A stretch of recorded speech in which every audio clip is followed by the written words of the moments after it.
शिवराज सिंह चौहान की आंधी में उड़ गए राहुल गांधी। झारखंड में मामा का ऐसा तूफान आया कि सारे समीकरण फेल हो गए। जो लोग कह रहे थे कि जेल से आने के बाद हेमंत सोरेन घायल शेर की तरह दहाड़ेंगे, राहुल हरियाणा की हार का बदला लेंगे, उन सब पर एक अकेले मामा भारी पड़ गए। अरे झारखंड में हार मान चुकी थी बीजेपी। मोदी भी दिल्ली में माथा पकड़कर बैठ गए थे क्योंकि झारखंड में बीजेपी टूटती दिख रही थी।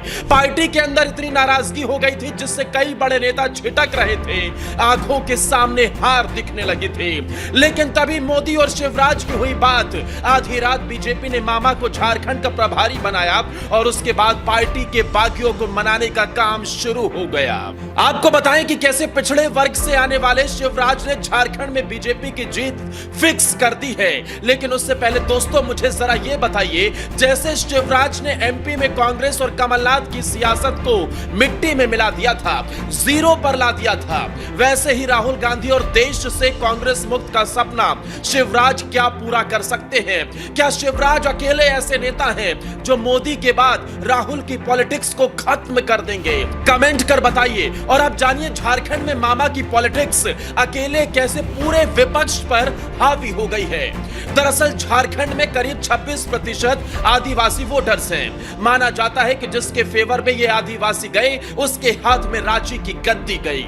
और शिवराज का आदिवासियों से बहुत गहरा लगाव है।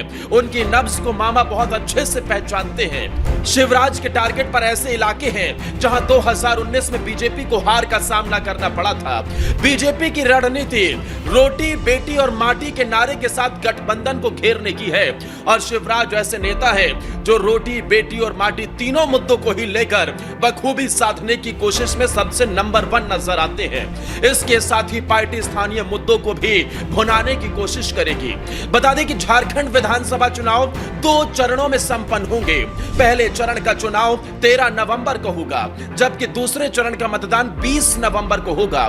चुनाव के नतीजे 23 तारीख को आएंगे। वहीं शिवराज के जिस मास्टर स्ट्रोक से एमपी में कांग्रेस को दिन में तारे दिख गए थे, अब वही लाडली बहना योजना पूरे देश में मॉडल बन गई है। अरे शिवराज सिंह चौहान ने कांग्रेस की सियासत को मध्य प्रदेश के अंदर मिट्टी में मिलाने का काम किया था। लेकिन 2023 के विधानसभा चुनाव में ऐसा लगने लगा था कि कांग्रेस के सामने शिवराज हार जाएंगे। सारे एग्जिट पोल ये बताने लगे थे कि मामा की हार निश्चित है। शिवराज के एक योजना मास्टर स्ट्रोक साबित हो गई। बहनों के भाई भांजे भांजियों के मामा शिवराज सिंह चौहान ने लाडली बहना योजना के जरिए से बहनों के खाते में खटाखट राशि डाली, जिसका इंपैक्ट ऐसा हुआ कि कांग्रेस के विधानसभा चुनाव में सुपड़ा साफ हो गया और शिवराज सिंह चौहान ने इतिहास बना डाला।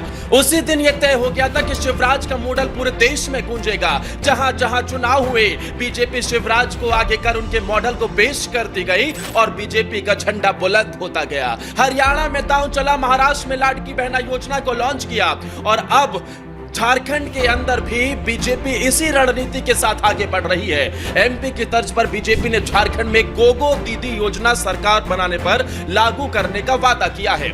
यानी झारखंड में बीजेपी की सरकार बनी तो गोगो दीदी योजना लागू की जाएगी, जिसके जरिए से हर महीने महिलाओं के खाते में 2100 रुपए की राशि डाली जाएगी।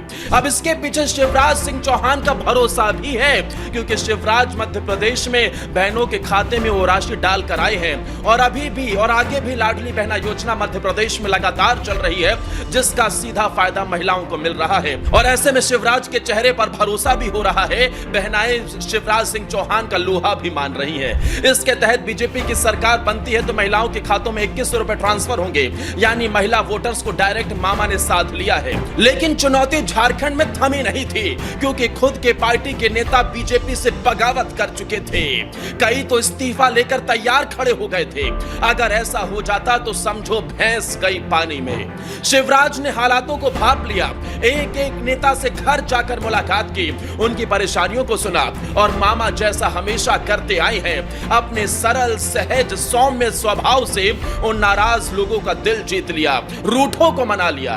खबर है कि बड़ी संख्या में टिकट नहीं मिलने से पार्टी के नेता बागी हो गए और कुछ ने निर्दलीय तो कुछ ने दूसरे दलों का दामन थाम लिया और बीजेपी के खिलाफ ही चुनावी ताल ठोकने की तैयारी कर ली। हालांकि मौके की नजाकत को देखते हुए पार्टी के शीर्ष नेताओं ने रूठे हुए साथियों को मनाने और डैमेज कंट्रोल के लिए एक टास्क फोर्स का गठन किया था। टास्क फोर्स को मुख्य रूप से केंद्रीय मंत्री शिवराज सिंह चौहान, जो झारखंड बीजेपी के विधानसभा के प्रभारी हैं, उनके कंधों पर जिम्मेदारी सौंपी गई। मोदी ने दिल्ली से भेजा, कहा शिवराज आपके हाथ में है कमान, झारखंड में बदल दो पूरा खेल। और ऐसा ही अब शिवराज ने कर दिखाया है।